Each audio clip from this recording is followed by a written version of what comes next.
বর্তমান বাংলাদেশে অবস্থা হয়ে দাঁড়িয়েছে 50% অ্যান্ড্রয়েড ইউজার অ্যান্ড বাকি 50% আইফোন ইউজার। তো আইফোন ইউজার যারা আছেন তাদের জন্য মোস্ট ডিমান্ডেড একটা ভিডিও আজকের এই ভিডিওটা, কারণ আজকের এই ভিডিওতে আপনাদেরকে জানাবো আইফোন ইউজ করেন অ্যান্ড আইফোনের ব্যাটারি হেলথ নিয়ে যে পরিমাণে প্যারা খাচ্ছেন সেটা থেকে বাঁচার জন্য যে সেই উপায়গুলো আছে সেগুলো যদি অবলম্বন করেন তাহলে আপনার আইফোনের ব্যাটারি হেলথটাও থাকবে আগের তুলনায় অনেক ভালো অ্যান্ড আপনাদেরকে ব্যাকআপটাও প্রোভাইড করবে অনেকটাই ভালো। সো দেখা যাবে যারা আইফোন ইউজার আছেন তাদের মধ্যে সব থেকে বড় প্রবলেম যে জিনিসটা ফেস করা লাগে সেটা হলো আইফোনের ব্যাটারি হেলথ 2 দিন পরপরই 1 থেকে 2% করে কমে যাচ্ছে। সো এই ভিডিওটা দেখার পর আশা করছি আপনাদের আর এই সমস্যাটা থাকবে না। মিনিমাম আপনাদেরকে 2-3 মাস বা 3-4 মাস পর 1 থেকে 2% হেলথ কমবে। অ্যান্ড আমি গত 6 মাস থেকে এই যে আইফোন নিয়ে ঘাটাঘাটি করছি অ্যান্ড আমার কাছে বর্তমানে আইফোন 13 প্রো এই ডিভাইসটি আছে। গত 6 মাস থেকে চালানোর পর আমার কাছে মনে হয়েছে এখনই পারফেক্ট একটা সময় আপনাদের সাথে এই ভিডিওটা শেয়ার করার, কারণ 6 মাস থেকে ইউজ করার পর আমার মাত্র 1% হেলথ কমেছে অ্যান্ড 1% হেলথ কমার পরেও এটার মোটামুটি ভালো একটা ব্যাটারি ব্যাকআপ আমি পাচ্ছি। সো চাইলাম যে আজকে আপনাদের সাথে এই ভিডিওটা শেয়ার করি। কথা বাড়ছে না, চলো ভিডিওটা শুরু করে দিই। তার আগে ক্যান্ডি ছোট্ট একটা রিকোয়েস্ট থাকবে, অনেকদিন পর আপনাদের সাথে ভিডিও শেয়ার করার জন্য আসলাম। রিকোয়েস্ট থাকলে অবশ্যই চ্যানেলটিকে একটি করে সাবস্ক্রাইব করে দিবেন, আর এই ভিডিওটা যদি আপনারা ফেসবুক পেজ থেকে দেখেন অবশ্যই ফেসবুক পেজটিকে একটি করে ফলো করবেন। কথা বলেছি না, চলেন মূল ভিডিওতে চলে যাওয়া যাক। তো আপনারা যারা অ্যাপেল ইউজার আছেন তাদের জন্য most demanding and most important video, এটা অবশ্যই বিনা স্কিপ করে ফার্স্ট ক্লাসে দেখতে থাকবেন। সো আপনাদেরকে এই ভিডিওতে তিনটা জিনিস নিয়ে আলোচনা করবো। প্রথমটা হলো আপনাদের আইফোনটাকে চেক করা লাগবে। যারা প্রি ওন্ড অ্যান্ড নতুন ডিভাইস নিয়ে থাকেন তাদের জন্য এটা মাস্ট একটা মানে গুরুত্বপূর্ণ একটা টপিক। হয়তো অনেকে ভাববেন যে আসলে আমরা তো নতুন ডিভাইস নিচ্ছি, এটার আসলে প্রয়োজন নেই, বাট আপনাদেরকে ডিটেলস আমি বলছি।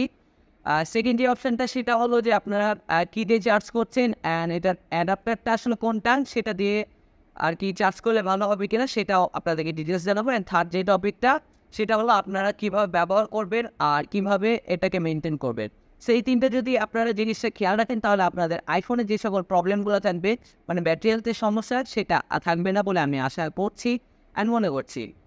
সো প্রথম যে টপিকটা সেটা হলো আপনারা আইফোনটাকে কীভাবে চেক করে নেবেন। যারা প্রি ওন ডিভাইস আছে তাদের তো অবশ্যই মাস্ট এটা চেক করে নেওয়া লাগবে, কারণ আপনাদের ডিভাইসটা আসলে অথেন্টিক কিনা অ্যান্ড এটা ব্যাটারিটাও রিয়েল শো করছে, ব্যাটারি হেলথটা রিয়েল শো করছে কিনা সেটা চেক করে নেওয়া লাগবে। কারণ বর্তমানে বাংলাদেশ ছাড়াও বাদবাকি যে সকল দেশে প্রি ওন ডিভাইসগুলো পাওয়া যায়, প্রি ওন আইফোন বলেন বা প্রি ওন অ্যান্ড্রয়েড, এগুলো সব কিছু বুস্ট করা থাকে।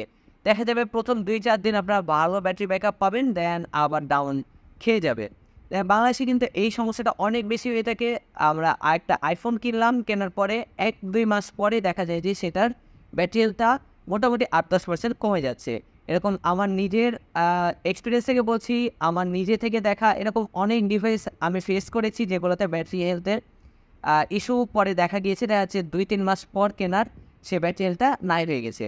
তো আমি গত 6 মাস থেকে আমি আমার ডিভাইসটি ইউজ করছি, ইউজ করার পরে এই সমস্যাগুলো ফেস করিনি। সো আপনাদেরকে রিকমেন্ড করবো যে অবশ্যই ফোনটাকে চেক করে নেবেন।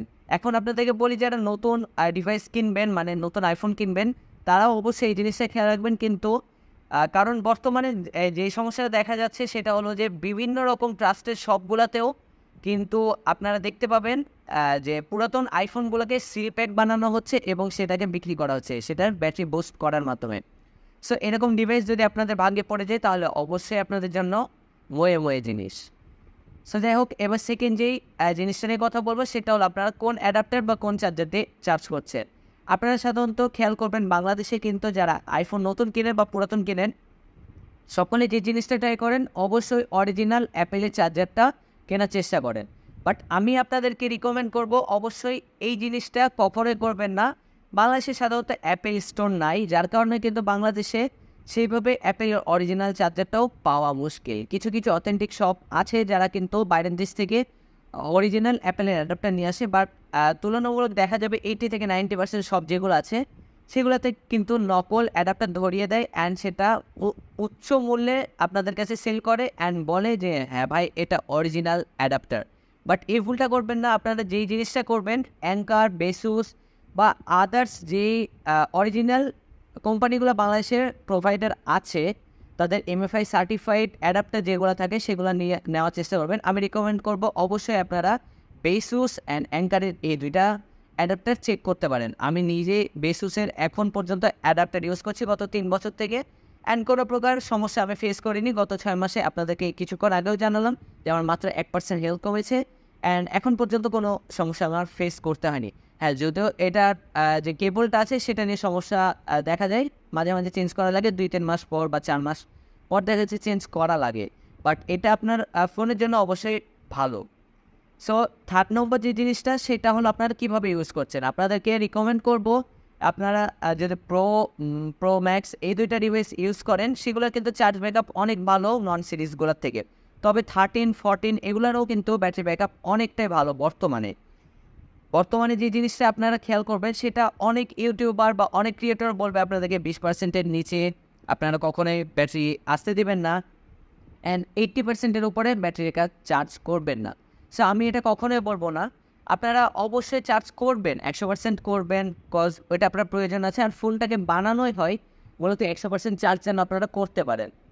100% চার্জ যদি করতে নাই পারতেন তাহলে কেন এটা 100% ক্যাপাসিটি দেওয়া হতো? হ্যাঁ, অবশ্য 20%-এর নিচে আপনাদেরকে যে জিনিসটা বোঝানোর কথা, মানে ক্রিয়েটররা বোঝাতে চাই, সেটা হলো যে 20%-এর নিচে আসলে চার্জে দিয়ে দেওয়াটা ভালো, অ্যান্ড 0% কখনো হতে দেবেন না, ফোনটাকে অফ হতে দেবেন না। অফ হইলে অবশ্যই প্রবলেম আছে, ব্যাটারি সাইকেল যেই কাউন্টটা ধরে সেটা কিন্তু মাঝে মাঝে ব্যাঘাত ঘটে। সো আপনাদেরকে রিকমেন্ড করবো অবশ্যই 20%-এর নিচে আসলে চার্জটা দিয়ে দিবেন, এতে অবশ্যই ব্যাটারিটা কিছুটা হলেও সেফ থাকে। আর একটা ফোনকে 2-3 ঘন্টা ধরে গেম প্লে করবেন না, বা কোনো গেম খেলেন বা ভিডিও করেন, অবশ্যই মাঝে মাঝে একটু মিনিট, মানে 2-3 মিনিট করে অবশ্যই রেস্ট দেবেন। এতে করে তার যে সিপিইউ থাকবে, তার ব্যাটারি যেটা থাকবে সেটা কুল ডাউন হবে, অ্যান্ড কুল ডাউন হওয়ার ক্ষেত্রে দেখা যাবে যে সেটার পারফরমেন্সটা বেটার আপনাকে প্রোভাইড করবে। অল টাইমই যদি আপনার ব্যাটারিটা হিট হয়ে থাকে, হিট জেনারেট করে, আপনার সিপিইউটা গরম হয়ে থাকে, তাহলে অবশ্যই এটা পারফরমেন্স ড্রপ করবে। দেখা যাবে 6 মাস 7 মাস পর এটা ব্যাটারিটা অনায়াসে কমাই দিচ্ছে।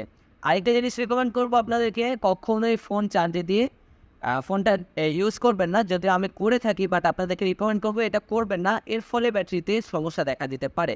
এই সকল জিনিসগুলো আপনারা যদি মেনটেন করেন, আশা করছি কোনো প্রকার সমস্যা ফেস করা লাগবে না। যে কোনো ফোন, আপনার শুধু অ্যাপেলের ক্ষেত্রে না, অন্যান্য ফোনগুলোও আছে যেগুলো অ্যান্ড্রয়েড আছে, সেগুলো তো এই টাইপের সমস্যা আপনাদেরকে ফেস করা লাগবে না। সো এই যে সকল আপনাদের টিপসগুলো দিলাম, এগুলো যদি ফলো করেন, আশা করছি আপনাদের ব্যাটারি নিয়ে কোনো প্রকার সমস্যা থাকছে না। এই ছিল মোটামুটি আজকের ভিডিওটা। কেমন লেগেছে অবশ্যই কমেন্ট বক্সে জানান। কোনো প্রকার যদি আপনাদের ভিডিও প্রয়োজন হয় কোনো টপিকের উপরে, অবশ্যই কমেন্ট বক্সে জানাবেন। কোনো ফোনের উপর রিভিউ যদি চান, অবশ্যই কমেন্ট বক্সে জানাবেন। ইনশাআল্লাহ আমরা খুব তাড়াতাড়ি চেষ্টা করবো সেই টপিকে ভিডিও নিয়ে আসার। অ্যান্ড প্রচণ্ড পরিমাণে রাজশাহীতে গরম পড়ছে, যার কারণে আমি বাসায় থেকে ভিডিওগুলো বানাতে পারছি না। তো নেক্সট টাইমে খুব তাড়াতাড়ি আমি এইগুলা নিয়ে রিসার্চ করবো, অ্যান্ড খুব তাড়াতাড়ি রেগুলার হওয়ার চেষ্টা করবো। এই ছিল মোটামুটি ভিডিওটা। অবশ্যই চ্যানেলটিকে একটু সাবস্ক্রাইব করে দিবেন। দেখা হচ্ছে নতুন করে আরেকটা ব্র্যান্ড নিউ ভিডিওতে।